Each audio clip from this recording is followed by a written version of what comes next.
The vacancy on the U.S. Supreme Court is now filled as Brett Kavanaugh is sworn in as its newest justice.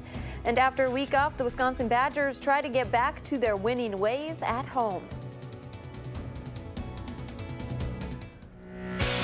This is News 3 at 10. The Badgers were back in action tonight after a bye week last weekend hosting the Nebraska Cornhuskers. The game is in its final minutes right now with the Badgers holding a 41-24 lead. The Badgers offense got off to a bit of a slow start but picked things up in the second quarter. Sophomore running back Jonathan Taylor with a solid night, scoring 3 touchdowns. The defense also forcing a fumble in the second half. We'll have more on Wisconsin's win coming up in sports. It was a pretty nice night for Badger fans tonight. Let's turn it over to Gary with your first alert forecast. Well, it looks like anytime we don't have rain this time of year is a good night for us, and that's what it was. It was cloudy, it was cool, but good football weather. Doppler track shows just a few sprinkles of rain over parts of southern Wisconsin. It's possible we could see a shower in a few spots overnight. Low temperatures this morning started out in the lower 50s, and high temperatures only made it up a few degrees above those overnight low temperatures. Here in Madison, we topped out at 56 degrees. Far southeastern Wisconsin made it in the lower 60s. We're still at 52 here in Madison. Temperatures are in the 40s to our north and to our west, and by tomorrow morning we'll be down into the middle 40s with some rain showers developing. See off and on showers tomorrow, maybe even an afternoon thunderstorm with a high temperature of 55. That's your first alert forecast. All right, Gary, thank you so much. A Wisconsin group advocating for living options for those with autism is celebrating a major milestone today. News 3's Adam Dexter joins us with the progress this group is making and why today's announcement means so much to them. Adam. Amanda, studies have shown that people on the autism spectrum have a much harder time living independently. But thanks to the hard work of several Wisconsin parents, a new complex designed specifically for those with autism is becoming a reality. For members of A Home of Our Own, Saturday was the result of years of hard work. A fundraiser to gather the money necessary to finish the project that began as one simple question. What happens when our children grow up and we reach the point where we can't care for them anymore? Susan Wallich has a child with autism, and so does Marianne O'Miken. After meeting at a support group, the two began to think of ways their children could one day be independent. Quickly, their thoughts began to develop. Started reaching out. We started talking to people, and people started to say, hey, you should talk to this person from UW Extension, or you should talk to this organization, or you should talk to somebody within the county. Eventually, the idea was born, and so was A Home of Our Own. The mission, to create a living complex uniquely designed to serve those in the autism spectrum. Saturday's fundraiser, not only a chance to raise the money for their idea, but to unveil the initial concept. The architect behind the project says it's unlike any he's done before. I think about light and sound a little differently. There's just different triggers like that. You know, you really just try to make it the most comforting environment possible. And Susan and Marianne say breaking ground on this complex would be creating history. We are probably next to sure that this is going to be the first place like this statewide. Susan and Marianne say the project would be 40 units, and of those 40, 10 would be designated specifically for those with autism, and the rest would be designed for those who need affordable housing. They say if they could get the rest of the funding they need, they could break ground as early as next summer. All right, thank you so much, Adam. Brett Kavanaugh is now officially a member of the United States Supreme Court. The Senate voted to confirm Kavanaugh by a 50-48 margin. Republican Senator Lisa Murkowski of Alaska voted against Kavanaugh's confirmation, but that was offset by Democrat Joe Manchin voting in favor. Kavanaugh was sworn in earlier this afternoon. Wisconsin's 2 senators voted along party lines, with Democrat Tammy Baldwin voting against the confirmation and Republican Ron Johnson voting in favor. Senator Baldwin released a statement after the vote that says in part, quote, Judge Kavanaugh has proven that he lacks the judicial temperament to serve on America's highest court, and I do not believe he will provide independence we need on our Supreme Court at this time. Meanwhile, Senator Johnson cited Kavanaugh's experience on the D.C. Circuit Court of Appeals, saying, quote, the reviews of him being a judge and being impartial and showing the proper temperament on that court are overwhelming. Foxconn will be holding some job fairs across Wisconsin for future employees. The Taiwan-based company is looking to employ over 13,000 people across Wisconsin at a new $10 billion manufacturing and research complex in Mount Pleasant. The company is seeking people to fill jobs in several areas, from software engineering to interior design. The first fair will be held in Mount Pleasant next Saturday at the temporary Foxconn building on Globe Drive. There will be other fairs later this month in Racine, Green Bay, Eau Claire, and Milwaukee. Authorities are investigating after the body of a Janesville man was found in Racine. The Racine County Sheriff's Office says they got a call of a non-responsive person in the water at the Racine Yacht Club at 8:30 this morning. The 80-year-old man was pulled from the water and pronounced dead. His name isn't being released until family can be notified, but authorities say the man was a slip holder at the yacht club. No foul play is suspected. Police in Stoughton are looking into what caused a car to crash into the side of a building. It happened at about 3 this afternoon on the 200 block of Shallot Drive. Stoughton police say the 15-year-old driver of the car was still inside when they got to the house. Officers were able to help the driver out of the car safely. They say the teenager did not have a driver's license. One person was in the home at the time of the crash but was not hurt. The National Alliance on Mental Health in Sauk County is taking the time to talk about mental health in rural communities. They held a meeting today to talk about the resources available and some of the challenges they face in those less urban areas. Living with mental illness. For some, mental illness feels like it comes out of nowhere. And it can come on suddenly. It hits you like a freight train. Dave Moritz knows that challenge. That's basically my experience with 2 family members. Suddenly you realize something's wrong here. And as a caregiver, I saw that. I said, this is stunning. Something's wrong here. Turns your world upside down. That's why he reaches out to others touched by mental illness at NAMI awareness events like this one. This is a way of reaching out to people and let them know that there are others out there in the community with it, and that there's help out there and that we can talk about it. The CDC estimates 50% of all Americans are diagnosed with a mental illness at some point in their lives. But you wouldn't guess it looking at a meeting like this one. You know, this was good, even though there weren't 50 people here like I planned on, but... In less urban areas like Sauk County, getting people the mental health resources they need comes down to simple awareness. I don't feel that I have enough people to do what I'd really like to do. And once on the road to recovery, the next challenge is finding professional help.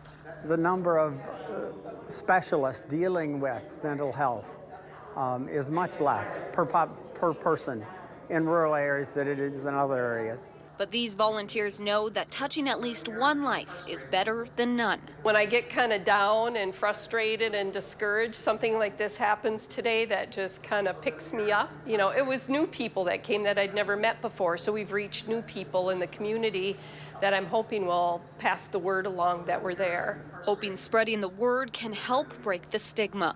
If I could have reached out to somebody in a nonprofit like NAMI Sauk County, I would have been able to weather the stresses and the difficulties a little bit better. NAMI Sauk County is looking for peer counselors to expand their services. You can find more information about the organization on their Facebook page. During the upcoming election, Dane County voters will join 15 other counties in Wisconsin voting on an advisory referendum on the legalization of marijuana. That's prompting people with Madison Normal, a pro-marijuana organization in Madison, to push voter registration during the 48th annual Great Midwest Marijuana Harvest Fest.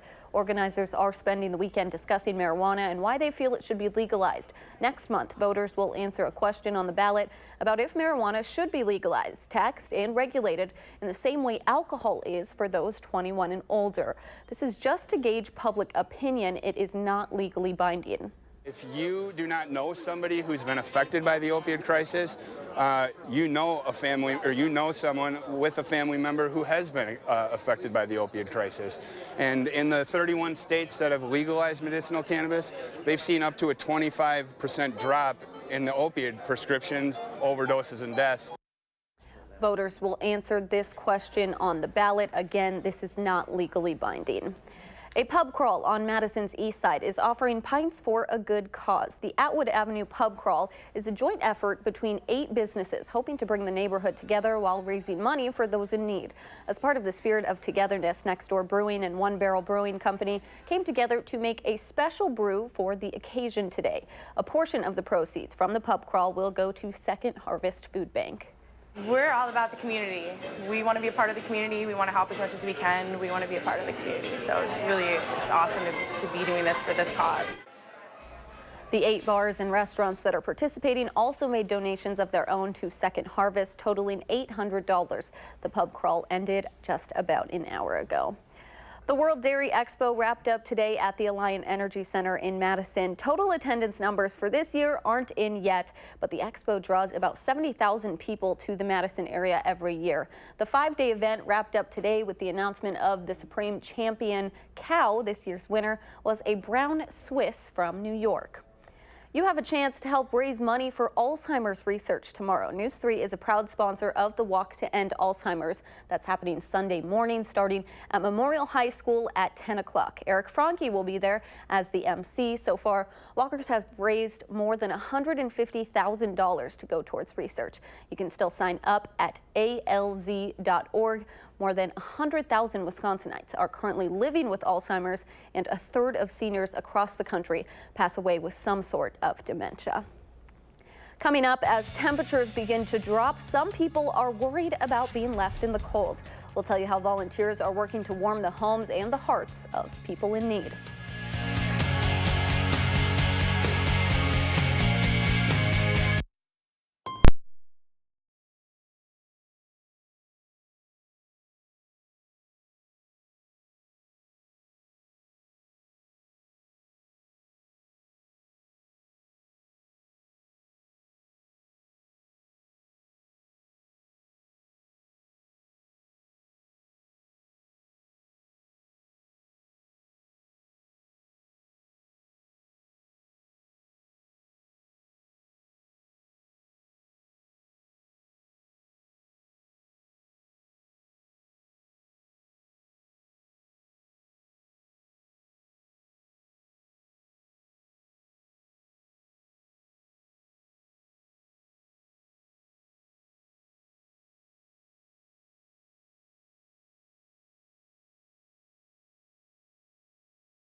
Welcome back. As temperatures drop, many of us are already dreading the cold weather that winter brings here in Wisconsin. But for families whose houses aren't ready for the season, this time of year can be especially stressful. Madeline O'Neill shows us how volunteers in our area are helping out today.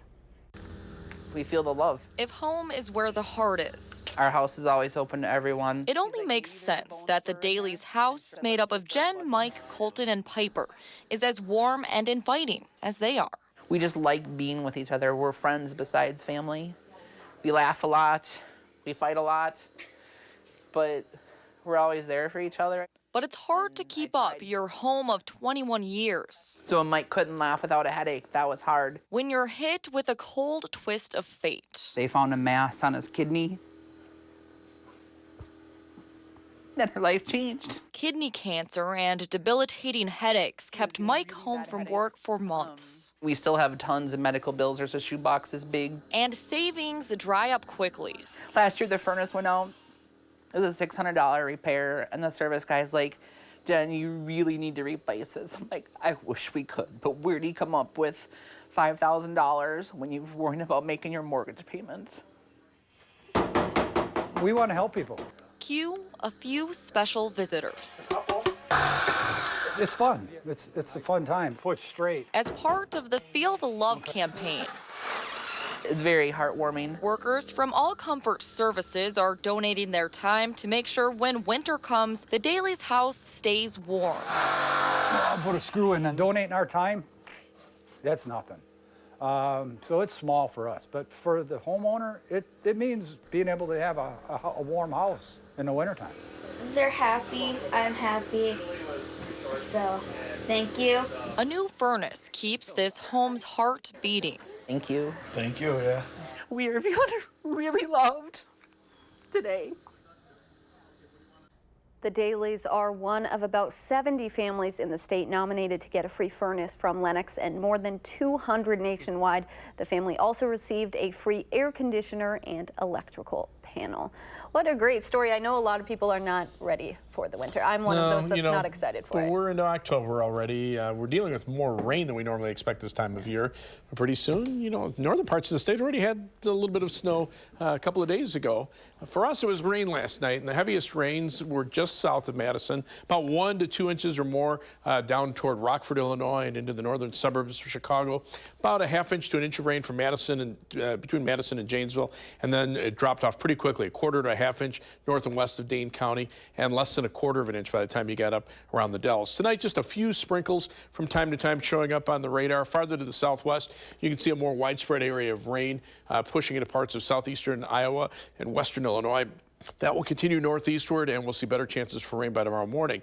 Now, we could be looking at perhaps another ½ inch to an inch of rain through Sunday night. And then beyond that, look what happens Monday, Tuesday, and Wednesday. More showers and thunderstorms, bringing the rainfall totals up with an additional perhaps 1 to 2 inches, with localized heavier amounts in excess of 3 inches in some of the heavier thunderstorms. So, unfortunately, the people have been dealing with too much water. Still have to deal with it. Edgewater Sky Cam tonight showing just cloudy skies in downtown Madison. Temperature didn't move very much because of those clouds. Low this morning 52, the high 56, and right now we're at our low temperature for the day of 52. Winds out of the north at 7 miles per hour. Temperatures will probably drop into the middle 40s by early tomorrow morning. Tomorrow will be in the mid 50s, but then some showers and thunderstorms tomorrow night will bring temperatures up into the lower 70s on Monday, upper 70s on Tuesday, and lower 70s on Wednesday before we dry out and turn cooler by the end of next week. Current temperatures are already in the 30s up in northern Minnesota. To our south, they're close to 60 over parts of northern Illinois. In between, a strong jet stream dividing the cooler air to the north to milder conditions to the south. But with those southerly winds, that will continue to transport moisture northward into the Midwest. That coupled with this front, which is a cold front right now, it'll become stationary and then work back northward as a warm front tomorrow and tomorrow night. Will bring some of this milder air down to the south back up in our direction. So our temperatures will turn a little milder as we head into the early part of next week, and a lot of moisture just south of that front where dew point temperatures are in the 60s. It'll make us more humid and lead to more shower and thunderstorm chances. So you can see the rain developing by tomorrow morning, the better chances for showers and thunderstorms tomorrow night, and then the milder conditions kick in for Monday through Wednesday. For tonight, look for a low of 46. It'll be cloudy and cooler, just an outside chance of a shower. Tomorrow's high 55 with showers or perhaps an isolated afternoon thunderstorm. Future track shows the best chances of showers arriving by tomorrow morning. Then look for some shower or thunderstorm chances during the day. Not all day rains, though. Better chances arrive tomorrow night. Notice the temperatures going up into the 50s. And then by Monday, look for high temperatures in the lower to middle 70s, thanks to the shower and thunderstorm chances. And again, about a ½ inch to an inch of rain, but localized amounts in excess of 2 inches are possible in a heavier thunderstorm. 7 to 10 day forecast calls for mild weather for the start of next week with shower and thunderstorm chances. By the end of the week, we dry out and turn cooler. We're back into the 50s. Dry weather, always good. That's the way things have gone this year. Yeah, and those temperatures are just all over the place. Gotta expect it this time of year. All right, thank you, Gary. Jonathan Taylor was clearly excited to get back on the field. Highlights from Camp Randall coming up next in sports.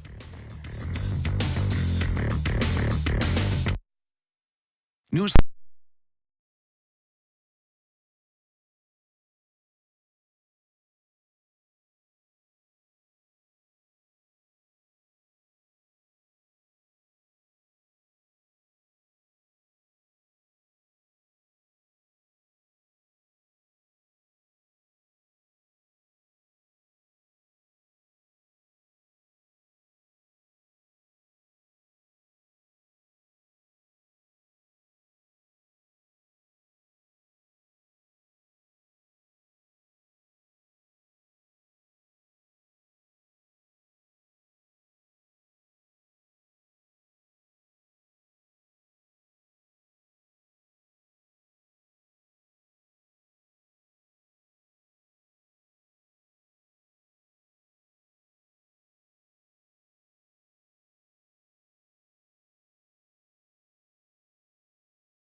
Well, the Badgers back in action tonight, hosting a Nebraska team that has yet to win a game this season under first-year head coach Scott Frost. But the Badgers telling us earlier this week, this Husker squad way better than their record shows. 6-3 Badgers, so halfway through the second quarter.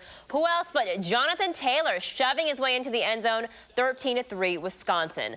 Under a minute to go now till halftime. Alex Hornibrook slinging that one to Jake Ferguson in the end zone for the score. Paul Chryst is jacked up. 20-3 Badgers at the half. Third quarter here now, handoff goes back to JT. He will take it 21 yards down the right side to the house. At this point, he's 106 yards in the game, picked up more than 100 or more in every game so far this season, 27-10 Badgers.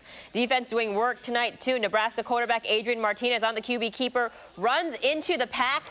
Olive Sagapolu coming up with the ball. He gets credit for the fumble. Ensuing drive, handoff to Taiwan Deal. What a redeeming season so far for the senior. He spent most of his career overcoming injuries and adversity. Third touchdown of the season, 34-10 Wisconsin.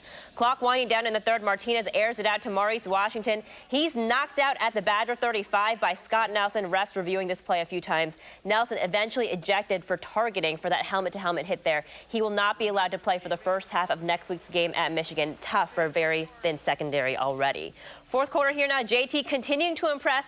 Watch those legs go. 88 yards into the end zone. His career longest touchdown before this was a 75-yarder last year. So 41-24, Wisconsin beating Nebraska for the 6th straight year, the final score. We go now to Camp Randall. Paul Chris, he just wrapped up speaking at the podium. We'll, of course, hear more from him tomorrow with Jay Wilson. He'll have a report from Camp Randall. So 41-24, the final. This is Wisconsin's 6th straight win over Nebraska, as we mentioned. And how about Jonathan Taylor? He now has 5 200-yard rushing games in his career. That's good enough for third most in Badgers history. Now, the only guys with more than him, Ron Dane and Melvin Gordon. Not bad company to be in. Meanwhile, 15th ranked Michigan, they are 3-0 in the Big Ten, and an up and down Maryland squad at the Big House today. Terps starting on the up today. Wolverines kickoff. Ty Johnson catching it at the 2-yard line, getting a few great blocks, speeding his way into the end zone for a 98-yard touchdown. Maryland in the lead 7-3. But all Michigan after that. Second half here, Shea Patterson scrambling out of the pocket. He's got an open Donovan Peoples-Jones for the 34-yard score. Michigan staying perfect in the Big Ten, 42-21. They host the Badgers, of course, next week. Unranked Northwestern visiting number 20 Michigan State. This one was pretty good, too. Second half here, check it out. The double reverse, Mark D'Antoni pulling out some tricks here. Felton Davis III, 48-yard touchdown up the middle there, but the Wildcats with a 2-point lead still. Later, Davis III here, he can catch two, short score to take the lead 19-14.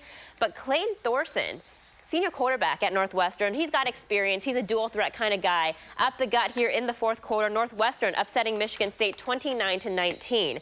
Meanwhile, elsewhere in the conference, Nate Stanley leading the Hawkeyes to their first Big Ten win. Iowa beats Minnesota 48-31. Illinois earning its first conference win as well over Rutgers. And then later, Indiana keeping it close over third-ranked Ohio State until the fourth quarter, but the Buckeyes do win 49-26. So great win for the Badgers today. They keep that Freedom Trophy here in Madison. All right, thank you so much. Exciting night. Thanks. We'll be right back.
We've got some more rain on the way. Yeah, tomorrow some rain chances, even more down the road. Tonight, just a few sprinkles of rain out there, but showers, perhaps some afternoon thunderstorms tomorrow, high mid-50s.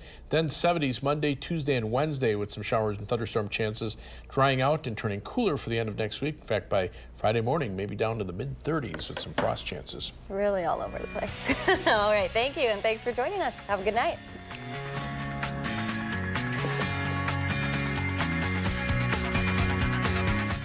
Download the new Channel 3000 app and get alerted on your mobile device the minute news breaks. Wherever you go, be the first to know with Channel 3000.